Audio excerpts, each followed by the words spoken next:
اعوذ باللہ السمیع العلیم من الشیطان الرجیم من حمزہ ونفخہ ونفسہ بسم اللہ الرحمن الرحیم ربی یسر ولا تعسر وتمم بالخیر ربی زدنی علما فآتاہم اللہ ثواب الدنیا وحسن ثواب الآخرہ واللہ یحب المحسنین یا ایہا الذین آمنوا ان تطیعوا الذین کفروا یردوکم علی اعقابکم فتنقلبوا خاسرین بل اللہ مولاکم وہو خیر الناصرین۔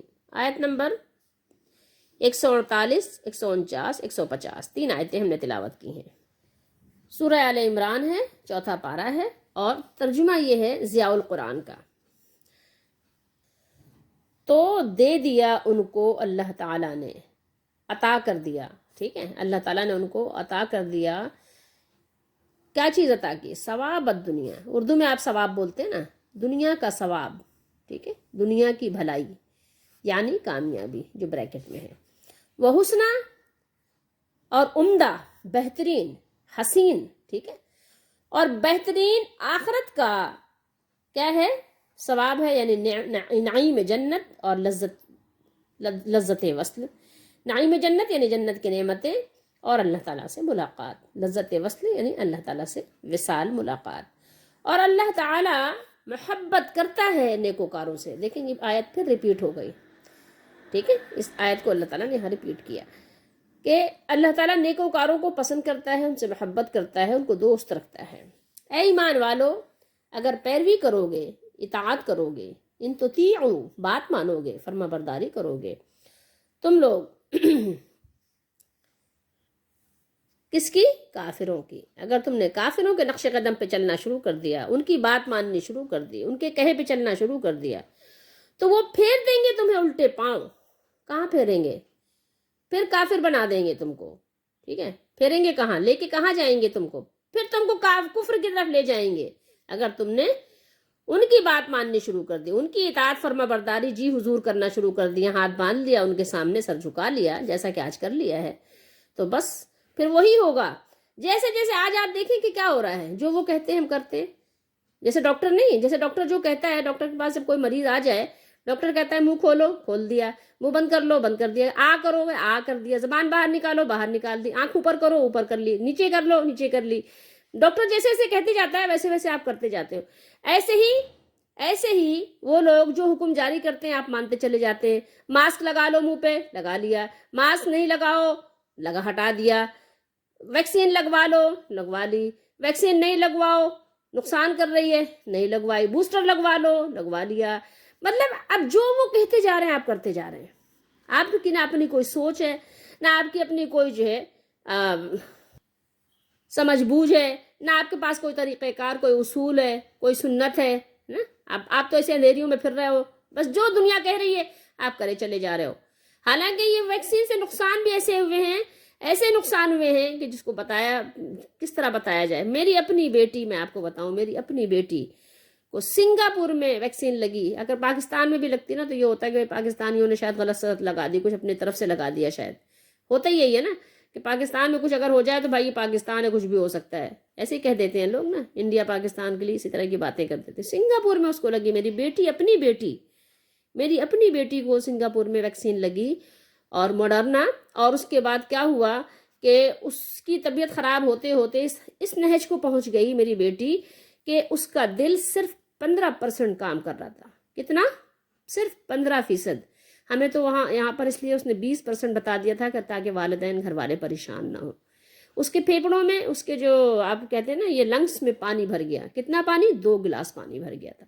پوری رات وہ سوئی ہی نہیں، اس کے اتنا سانس پھول رہا تھا۔ لیکن یہ ہے کہ ہاں اللہ ہے، وظائف کی برکت سے وظائف پڑھتی ہے، دعائیں پڑھتی ہے، ہم لوگ بھی دعا کرتے ہیں۔ بہرحال اللہ تعالیٰ کی رحمت بہت بڑی ہے، اور پھر وہ اپنی ظاہر شان بھی دکھاتا ہے۔ ہاسپٹل یہ لوگ گئے دکھانے، کلینک میں، کلینک والوں نے دوا نہیں دی، انہوں نے کہا نہیں آپ جائیے۔ اس نے لنگس کے ڈاکٹرز وغیرہ کا خود اپوائنٹمنٹ لیا اور کہا آپ فوراً جائیں، ٹیکسی کریں، فوراً جائیں۔ وہاں پہنچے، وہاں پہ چیک اپ ہوا، پتہ چلا جناب کہ آپ کا تو آپ فیلئر دل کے ساتھ ہمارے پاس آئی ہیں۔ چیک اپ وغیرہ ہوا، اس کے علاوہ MRI، CT اسکین وغیرہ جو ہوتا ہے وہ سب ہوا، تو پتہ چلا کہ ویکسین نے کیا کیا؟ ری ایکشن کر دیا ہے، یہ سارے جو معاملات ہوئے ہیں اس کی ویکسینیشن کی ریئیکشن کی وجہ سے ہوئے ہیں. اس کو دونوں ڈوز لگ چکے تھے. سارا کچھ انہوں نے لکھ کے دیا سنگاپور والوں نے، بلکہ کہا ہے کہ گورنمنٹ جو ہے وہ کمپلسیٹ بھی کرے گی. اب کرے گی نہیں کرے گی، کب کرے گی، ان کے بھی اپنے اصول اور ضوابط ہیں. تو بہرحال ابھی میری بیٹی زیر علاج ہے سنگاپور میں بھی. پاکستان آئی تو یہاں خان ہاسپٹل میں، طبہ ہاسپٹل میں دکھایا تو وہاں پر ظاہر سیٹسفائیڈ نہیں ہوئی، تو وہاں پہ پھر وہ آغا خان میں زیر علاج ہے ڈاکٹر کے. ٹھیک ہے، ڈاکٹر زینب ہیں جو دل کے پیشنٹ کو دیکھتی ہیں، ان سے میری بیٹی کا علاج یہاں پر ہوتا ہے. اس کے علاوہ سنگاپور جائے گی. ہو سکتا ہے کہ کہتے کہ ڈاکٹرز نے کہا کہ اس کو ڈیوائس لگانے کی بھی ضرورت پیش آئے. اب آپ سوچیں، تصور کریں، لیکن ہم نے آنکھ بند کر کے کیا کیا، ان کی ہر بات کو مان لیا ہے. ہم نے ہر بات ان کی آنکھ بند کر کے مان لی. میں نے آپ کو مختصر کر کے اپنی بیٹی کی ڈیٹیل بتائی، لیکن یہ ہے کہ ایک لمبی ڈیٹیل ہے. اکتوبر میں یہ معاملہ ہوا. 8 اکتوبر کو ایڈمٹ ہوئی تھی، ایک تقریباً ہفتہ جو ہے ہاسپٹل میں ایڈمٹ رہی وہ. تو مقصد یہ سنگاپور میں مقصد یہ کہنے کا ہے کہ لیکن ہم آنکھ بند کر کے ہر بات مان لیتے ہیں، ہر بات، کہ ہمارے پاس اب ایسے لگتا ہے کوئی چارہ کار ہی نہیں ہے. اس طاغوتی نظام سے نکلنے کا کوئی چارہ کار نہیں ہے. ہم مجبور ہیں، ہمیں چلنا ہی انہی کے نقش قدم پہ ہے. ٹھیک ہے، تو اب ظاہر ہے کہ جو وہ کہہ رہے ہیں ہم نے وہی کرنا ہے. وہ اگر کہیں کہ دن ہے تو کہتے ہیں دن ہے، وہ کہیں رات ہے تو کہتے ہیں رات ہے. تو وہ انہوں نے بلکہ ہماری بیٹی کو سفر کرنے سے منع کر دیا کہ آپ 1 مہینے سفر نہیں کر سکتے. 1 مہینے جتنا ٹائم بھی بہرحال اس نے سفر بھی نہیں کیا ظاہر ہے. اور جب سفر بھی کیا تو انہوں نے کہا ویل چیئر پہ سفر کریں گی آپ. تو آپ مطلب آپ یہ سوچ سکتے ہیں کہ یہ چیزیں ہائی لائٹ بھی نہیں کی جاتی، بتائی بھی نہیں جاتی. بس یہ ہے کہ ویکسین لگوا لیں، آپ ویکسین آپ لگوا لیں. ٹھیک ہے، اس کے بغیر آپ کچھ چارہ کار نہیں ہے. اور آپ جو ہے ڈیفینڈ بھی نہیں کر سکتے، آپ کچھ کہہ بھی نہیں سکتے. کچھ کہیں گے تو آپ مجرم بھی ہو جائیں گے. یہ بھی اندیشہ ہے کہ آپ کو مجرم قرار دے دیا جائے. تو اب آپ سوچ سکتے ہیں کہ بس ہم ان کے کہے پہ چل رہے ہیں. اب ان کی مرضی ہے. تو دنیا کے معاملات میں ان کی بات مان لی ہے، تو آخرت کے معاملات میں بھی کہتے ہیں انہی کی پوجا کرو. ٹھیک ہے، کیونکہ ان کی دوا استعمال کر رہے ہیں. حالانکہ ہماری حدیث شریف میں بہت ساری ہمیں دوائیں ایسی بتا دی گئی ہیں کہ اگر ہم وہ کر لیں نا، آپ یقین کریں کہ بہت سارے مرض سے آپ پہلے ہی بچ جائیں گے. تو پہلے یہ امراض بھی نہیں تھے، یہ امراض بھی پیدا کیے جا رہے ہیں، پہلے تھے بھی نہیں. اب جیسے حجامہ ہے، حجامہ ایک جو ہے علاج ہے، حدیث شریف میں ہے حجامہ کے ذریعے سے اپنا علاج کرو، جس کو کپنگ کہتے ہیں. تو اب آپ جو ہے وہ کریں. آپ یقین کریں آپ کا کولیسٹرول بھی کنٹرول رہے گا. سب سے پہلے تو آپ اپنی ڈائٹ پہ کنٹرول کریں، ڈائٹ پہ. ٹھیک ہے، جو آپ کھا رہے ہیں اپنے کھانے پینے کی اشیاء پہ آپ کنٹرول کریں. اس پہ آپ کا کنٹرول ہے نہیں، تو ظاہر ہے جو کچھ بھی آپ کے ساتھ ہو رہا ہے وہ پھر کچھ بھی ہو سکتا ہے، آپ کے ساتھ کچھ بھی ہو سکتا ہے. اس لیے ایک تو سب سے پہلے تو یہ کہ وظائف آپ پڑھیں، جو قرآن و حدیث میں آپ کو وظائف بتائے گئے ہیں، اس کی برکت سے بہت سارے کام بن جاتے ہیں. کیونکہ قرآن و حدیث میں بتائے گئے ہیں، نبی کریم صلی اللہ علیہ وسلم خود بھی آپ نے اس کو باقاعدہ اپنے عمل میں رکھا اور اپنی امت کو بھی تعلیم دی اس بات کی. تو وہ وظائف جو قرآن میں بتائے گئے ہیں، یہاں تو ظاہر ہے بات طویل ہو جائے گی، تو ان وظائف کا آپ اہتمام کریں صبح و شام. ٹھیک ہے، جن وظائف کا نبی کریم صلی اللہ تعالیٰ علیہ وآلہ وسلم نے ہمیں سبق دیا ہے اس کو.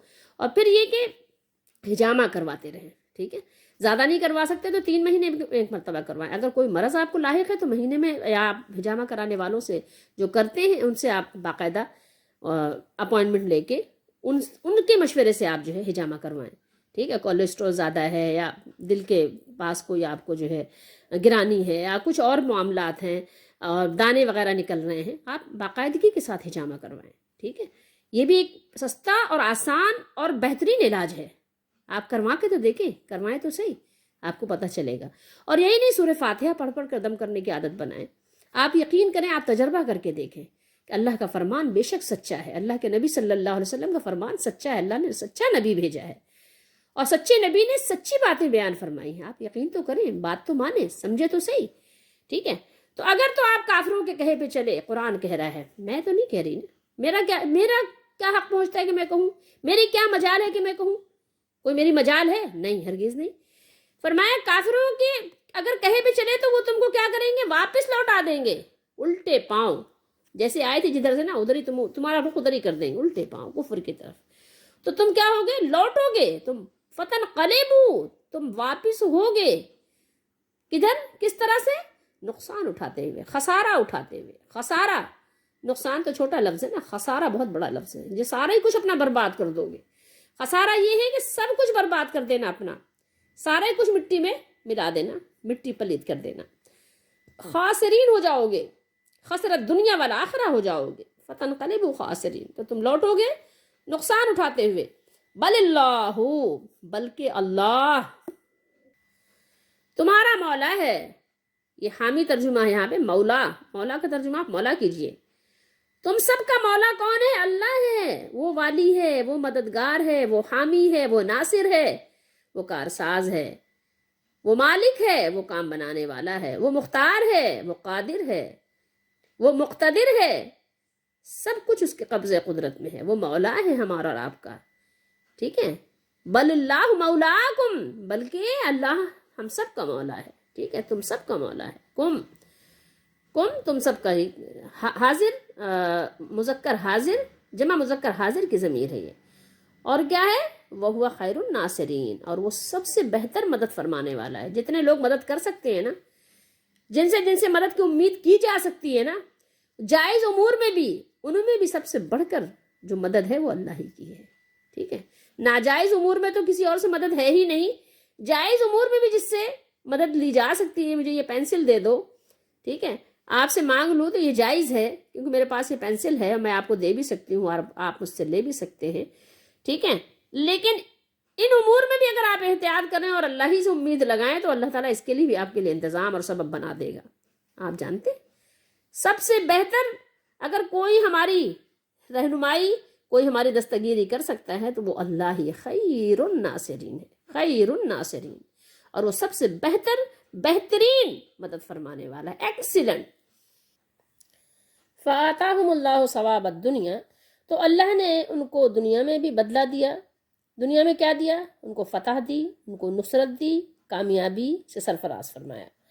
وحسن ثواب الآخرہ, دنیا کے بدلے کے ساتھ آخرت میں بھی اچھا بدلہ عطا فرمائے گا. واللہ یحب المحسنین, اور اللہ نیکوکاروں کو پسند فرماتا ہے, ان کو دوست رکھتا ہے, ان سے محبت کرتا ہے. اب یہاں پر اللہ تعالیٰ نے کفار کی اطاعت کی ممانع اور احد میں فتح و شکست کے اسباب بیان فرمائے. اللہ تعالیٰ اپنے مومن بندوں کو کافروں اور منافقوں کی اطاعت سے منع فرما رہا ہے, کیونکہ ان کی اطاعت دنیا اور آخرت کی تباہی و بربادی کا سبب ہے. اسی لیے اللہ تعالیٰ نے فرمایا ہے, ان تطیعوا الذین کفروا یردوکم علی اعقابکم فتنقلبوا خاسرین, اگر تم کافروں کو کہا مان لو گے تو وہ تم کو الٹے پاؤں پھیر کر مرتد بنا دیں گے. مرتد کہتے ہیں مسلمان ہونے کے بعد پھر دوبارہ کافر ہو جانا, تو ایسے کافر کو مرتد کہتے ہیں. ٹھیک ہے. تو وہ تم کو مرتد بنا دیں گے. ٹھیک ہے, یعنی کفر سے مسلمان ہونے کے بعد پھر تم کو کافر کر دیں گے, یعنی دوبارہ تم کافر ہو جاؤ گے, یعنی مرتد ہو جاؤ گے, پھر تم بڑے خسارے میں پڑ جاؤ گے, چھوٹا موٹا خسارہ نہیں. پھر اللہ تعالیٰ نے اپنے مومن بندوں کو حکم دیا ہے کہ وہ اسی کی اطاعت کریں. کس کی؟ اپنے مالک کی, قرآن و حدیث کی.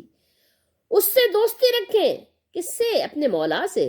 اسی سے مدد طلب کریں اور اسی کی ذات گرامی پر توکل رکھیں, بھروسہ رکھیں. بل اللہ مولاکم وہو خیر الناصرین, یہ تمہارے مددگار نہیں ہیں بلکہ اللہ تمہارا مددگار ہے, وہ اور سب سے بہتر ہے. اللہ کی مدد سب سے اچھی ہے. سب سے اچھی مدد کس کی ہے؟ اللہ کی ہے. اللہ تعالیٰ نے مومنوں کو بشارت دیتے ہوئے فرمایا کہ وہ ان کے دشمنوں کے دلوں میں ان کا خوف ڈال دے گا اور ان کے کفر و شرک کی وجہ سے انہیں ذلیل و رسوا کر دے گا, اور آخرت میں بھی ان کے لیے بدترین عذاب تیار کر رکھا ہے. یا ایھا الذین آمنوا ان تطیعوا الذین کفروا, احد کی عارضی شکست کے بعد کفار نے, جن میں منافقین بھی شامل تھے, یہود و نصارہ اور مشرکین سبھی شامل تھے, مسلمانوں کے دلوں میں کیا کیا انہوں نے؟ مختلف قسم کے شکوک و شبہات پیدا کرنے لگے. انہیں کیا کرنے لگ گئے؟ اسلام سے بدظن کرنے لگ گئے کہ دیکھو یہ ہے تمہارا اسلام جس نے تم کو اتنا نقصان پہنچا دیا, جس نے تمہاری زندگی اجیرن کر دی. اس پر اللہ تعالیٰ نے مسلمانوں کو تنبیہ فرمائی, مسلمانوں کو آگاہ فرمایا کہ کفار کے فریب میں مت آنا ورنہ تم خسارے میں پڑ جاؤ گے. ٹھیک ہے, ورنہ تم خسارے میں پڑ جاؤ گے. اور ہمیں یاد رہنا چاہیے کہ دنیا میں سب سے بڑا خسارہ یہ ہے کہ کوئی انسان اپنے دشمن کے سامنے ہتھیار ڈال دے, سیرنڈر کر دے, اور آخرت کا خسارہ ثواب سے محرومی اور عذاب میں گرفتاری ہے. اور لفظ خسارہ عام ہے، کسی بھی قسم کا یعنی خسارہ جو ہمارے لیے نقصان کا باعث ہو وہ خسارہ ہی ہے. کافروں کا سب سے بڑا مشن کیا ہے؟ سب سے بڑا ان کا ایم کیا ہے؟ مقصد کیا ہے؟ آپ جانتے ہیں کبھی؟ نہیں، بلکہ ان کا سب سے بڑا مقصد یہ ہے کہ مسلمانوں کو کسی نہ کسی طرح سے کافر بنا دو، ان کو ان کے دین سے دور کر دو، ان کو دین سے بدگمان کر دو، ان کو دین سے بدزن کر دو. ٹھیک ہے، تو کبھی تو یہ واضح الفاظ میں بالکل یعنی صاف انداز میں کہہ دیتے ہیں اسلام دہشت گرد ہے اور اسلام یہ ہے، اسلام وہ ہے، مطلب طرح طرح کے الزامات تو لگاتے ہیں. اور کبھی کیا کرتے ہیں، کبھی صاف اور واضح انداز میں نہیں کہتے، بلکہ کیا ہوتا ہے، واضح انداز میں تو یہ کسی نہ کسی انداز سے کبھی تعریفی کلمات بھی کہہ دیتے ہیں لوگوں کو دھوکہ دینے کے لیے، فریب میں مبتلا کرنے کے لیے. لیکن ایسے گھما پھرا کے بات کر دیتے ہیں کہ انسان اسلام سے کچھ نہ کچھ بدگمان ضرور ہو جائے. اسلام کے متعلق جب گفتگو کریں گے تو ایسا انداز اختیار کریں گے کہ رفتہ رفتہ مسلمانوں کے دل سے اسلام کی عظمت و محبت کم ہوتی چلی جائے. جیسے آج آپ دیکھ لیں کچھ لوگوں کو دہریہ بنا دیا ہے، بالکل دہریے ہو گئے ہیں. تو اس میں نقصان کس کا ہے، خسارہ کس کا ہے؟ اسی کا ہے جو ایسا کرے گا. ٹھیک ہے، ہر طرح سے ناکام ہو جاؤ گے. تو یاد رکھو وہ تمہارے دوست ہرگز نہیں. اگر اظہار دوستی کا وہ کریں بھی، دوستی کا اظہار کریں، دوستی کا دم بھریں، پھر بھی وہ تمہارے دوست نہیں ہیں. تم سے میٹھی میٹھی باتیں کریں، تمہیں فائدہ پہنچانے کی باتیں کریں، پھر بھی پیچھے کچھ نہ کچھ فریب ہوگا، دھوکہ ہوگا. بلکہ معاملہ یہ ہے، بات یہ ہے، حقیقت یہ ہے کہ اللہ تعالیٰ ہی ہمارا اور تمہارا دوست ہے، ہمارا اور تمہارا مولا ہے، اور وہ سب سے بہتر مدد کرنے والا ہے. اس لیے یہاں مسلمانوں کو درس دیا گیا، سبق دیا گیا، سمجھایا گیا کہ دیکھو تم کو چاہیے کہ صرف اللہ تعالیٰ پر اعتماد کرو، اللہ تعالیٰ پر بھروسہ کرو، اسی کی مدد پر بھروسہ کرو گے تو تمہارا کام بنے گا. اور مخالفین اگر تمہاری نصرت، تمہاری امداد کی کچھ تدبیریں بھی بتلائیں تو جان لو کہ اس میں کچھ نہ کچھ دھوکہ اور فریب ہے، اور اس میں بھی کچھ نہ کچھ تمہیں نقصان ہی پہنچے گا. لیکن تم سوچ لو، تم اس پر عمل نہ کرنا. اگر تمہیں کافر کوئی بات ایسی بتلا رہا ہے اور ہو سکتا ہے کہ اللہ اس کے رسول کے احکام کے خلاف ہو، تو دیکھو ہرگز عمل نہیں کرنا، ورنہ تم خسارے میں پڑ جاؤ گے. فَآتَاهُمُ اللَّهُ ثَوَابَ الدُّنْيَا. آئیے دیکھتے ہیں انہوں نے کیا اس کی تفسیر بیان کی ہے. ثواب دنیا سے مراد فتح و ظفر. فتح بھی کہتے ہیں کامیابی کو، ظفر بھی کہتے ہیں کامیابی کو. فتح یعنی کامیابی، جیت، یعنی جیت حاصل کر لینا. ٹھیک ہے، رعب و دبدبا اور تحسین و آفرین ہے.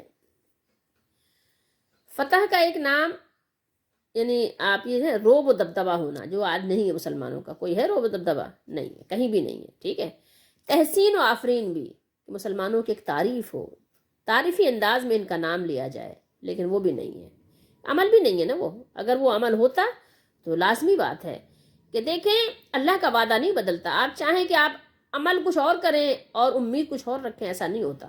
ٹھیک ہے، آپ پڑھے نہیں اور آپ کا رزلٹ بہت اچھا آئے، ایسا کب ہوتا ہے؟ دنیا کے کسی رول میں آپ نے یہ پڑھا ہے؟ کسی کا یہ قانون، کسی کا یہ اصول ہے کہ ایک بچہ جو پڑھے ہی نہیں سال بھر اس کو بھی، اور ایک بچہ جو پڑھے اس کو بھی ایک ہی آپ کیٹیگری میں کرتے ہیں کیا؟ کبھی بھی نہیں کرتے.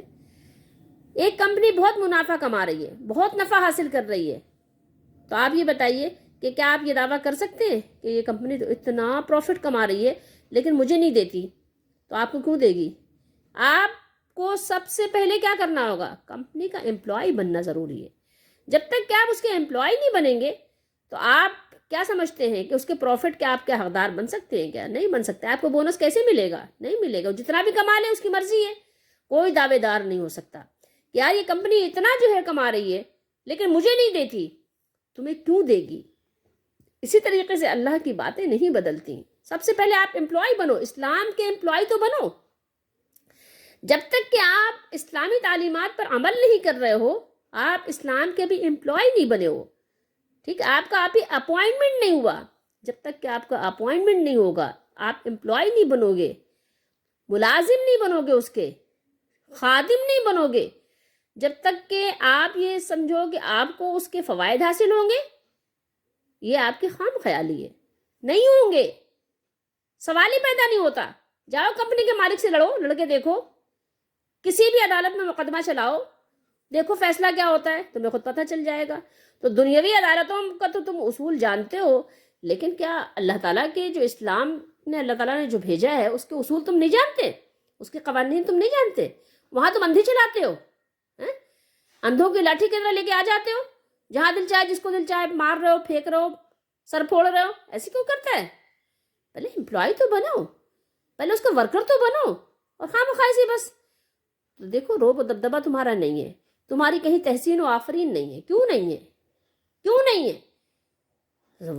وہ آپ وضاحت آپ خود کریں، ہم کیوں کریں؟ ٹھیک ہے۔ اور ثواب آخرت سے مقصود جنت، رضا الہی، اور کیا ہے؟ لذت وصل، ملاقات کی لذت، اللہ سے ملاقات کی لذت، جو سب نعمتوں سے عظیم تر نعمت ہے۔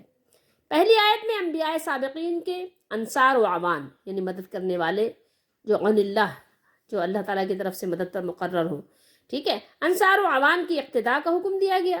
ٹھیک ہے، اس آیت میں کفار کی اطاعت سے روکا گیا۔ اس سے پہلے آیات ہم نے کیا پڑھی تھی؟ اچھا، روکا گیا کیونکہ ان کی اطاعت کا نتیجہ یہ ہوگا کہ دین کا دامن ہمارے ہاتھ سے چھوٹ جائے گا اگر آپ ان کی اطاعت کریں گے تو، اور اگر نہیں چھوٹے گا تو کیا ہوگا؟ تو یہ پیر صاحب کہہ رہے ہیں یا کم از کم ہماری گرفت ڈھیلی پڑ جائے گی۔ ڈھیلی پڑ کیا جائے گی؟ ڈھیلی پڑ چکی ہے، بلکہ کھل چکی ہے۔ ڈھیلی کیا پڑے گی؟ گرفت کھل چکی ہے۔ اچھا، اس سے پہلے جو ہم نے آیات تلاوت کی تھی وہ ایک دعا تھی مومنوں کی، انبیاء سابقین کے جو مومنین تھے، ان کے ساتھی جو تھے، ان کی ایک دعا اللہ نے نقل کی تھی جس میں 4 چیزیں سر فہرست تھیں۔ پھر یہاں اللہ تعالیٰ نے یہ بیان فرمایا کہ جو لوگ انہی کے نقش قدم پر چلتے ہوئے اس دار فانی سے رخصت ہوں گے، ان کے لیے دنیا میں بھی کامیابی، عزت اور کامرانی ہے، اور آخرت میں بھی ان کا بہترین ثواب اور صلہ ہے۔ اور اللہ تعالیٰ ایسے لوگوں سے محبت فرماتا ہے، پسند فرماتا ہے۔ کتنی بڑی بشارت ہے یہ اللہ تعالیٰ کی طرف سے۔ تو یہ ایک ربط ہو گیا، ٹھیک ہے۔ پچھلے نبیوں کے جو مصاحب تھے ان کا اللہ تعالیٰ نے ذکر کرنے کے بعد یہ آیت نازل فرمائی۔ پھر اس کے بعد اس آیت سے کہ یہاں پر کہ کافروں کی بات نہ ماننا، ٹھیک ہے، کافروں کی بات نہ ماننا۔ اگر دنیا میں عزت اور دنیا میں عافیت، دنیا میں سلامتی، دنیا میں خیر بھلائی چاہتے ہو تو کیا کرو؟ تو کافروں کی بات نہ ماننا۔ تو پھر کیا ہوگا؟ جو اوپر اللہ تعالیٰ نے ذکر فرمایا اس میں تمہارا شمار ہوگا، ٹھیک ہے۔ اور اگر کافروں کی بات مان لی تو کیا ہوگا؟ پھر تم کو وہ کافر بنا دیں گے۔ کافر کو بات مانو گے تو کیا کریں گے؟ تمہیں ایسے ہی نہیں چھوڑ دیں گے، تمہیں کافر ہی بنا کر چھوڑیں گے۔ انداز کوئی بھی ہو سکتا ہے، صورت کوئی بھی ہو سکتی ہے، طریقہ کار کوئی بھی ہو سکتا ہے، ٹھیک ہے۔ طریقہ کار، ناکامی کے بہت سارے طریقہ کار ہوتے ہیں، ٹھیک ہے۔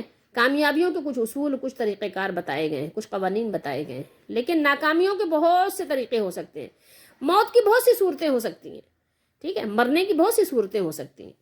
تو وہ کوئی بھی صورت ہو سکتی ہے جو لاحق ہو جائے کہ جس کی وجہ سے تمہیں خسارہ اٹھانا پڑے۔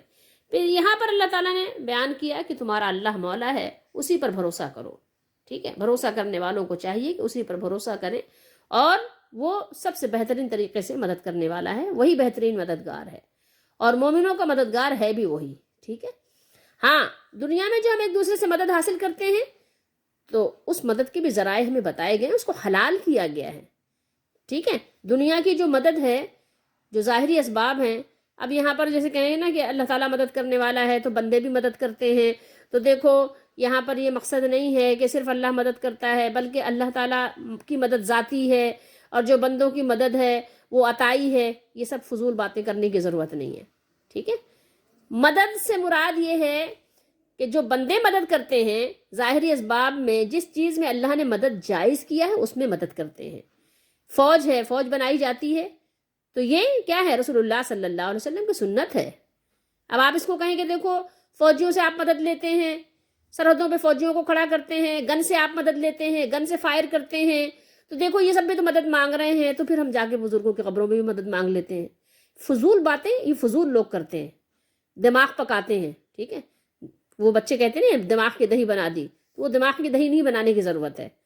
انسان بن کر انسان سوچے تو پھر اس کو سمجھ آتی ہے۔ بھائی فوج بنانا ہے نبی صلی اللہ علیہ وسلم کی سنت ہے، ٹھیک ہے۔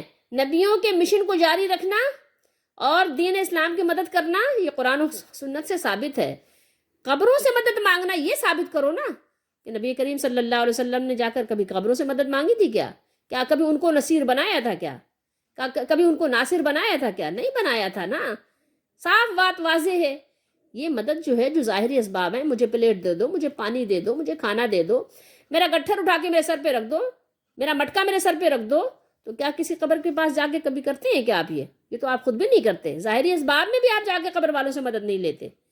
آپ جا کے کرتے ہیں کبھی کہ قبر پہ کھڑے ہو جائیں، کہیں کہ بابا جی ذرا ہاتھ لگانا، میرا جو ہے یہ مٹکا میرے سر پہ رکھ دو، بابا جی میرے ذرا یہ جو گٹھر ہے میرا یہ میرے سر پہ ڈال دو. کبھی کرتے ہو کیا؟ نہیں کرتے. پتہ ہے نا کہ نہیں ہوگا. تو جو ظاہری اسباب میں اس میں تو وہ مدد کر نہیں سکتا، تو وہ پھر آپ کو کہاں سے روزی دے دے گا، کہاں سے آپ کو صحت دے دے گا، کہاں سے بیٹا دے دے گا، کہاں سے کر دے گا؟ یہ کہاں سے آپ کی فوج میں آ کے جو ہے آپ کے صفوں میں گھس کے مدد کر دے گا؟ وہ آئے گا اور بم پھینکے گا. قبر سے نکل کے آگے بم پھینک رہا ہے، قبر سے نکل کے آگے بم پھینک رہا ہے، قبر سے نکل کر آگے بموں کو اٹھا رہا ہے اپنے ہاتھوں میں، لیکن قبر سے اٹھا کے آپ کو گٹھر نہیں سر پہ رکھ رہا ہے. عقل سے سوچو، کیا عقل ماری گئی ہے کیا؟ اللہ نے فرمایا کہاں سے پھیرے جاتے ہو، کیسے مطلب ایسی بدعقلی کرتے ہو، ایسی بدعقلی کرتے ہو، یعنی کہ جو عقل میں آنے والی بات بھی نہیں ہو، لوگوں کو ایسے دیوانہ بنا دیتے ہو. سمجھو یہ ناصرین کا مطلب سمجھو، اور اللہ ہی ہمارا مولا ہے. اللہ تعالیٰ سے مدد مانگو.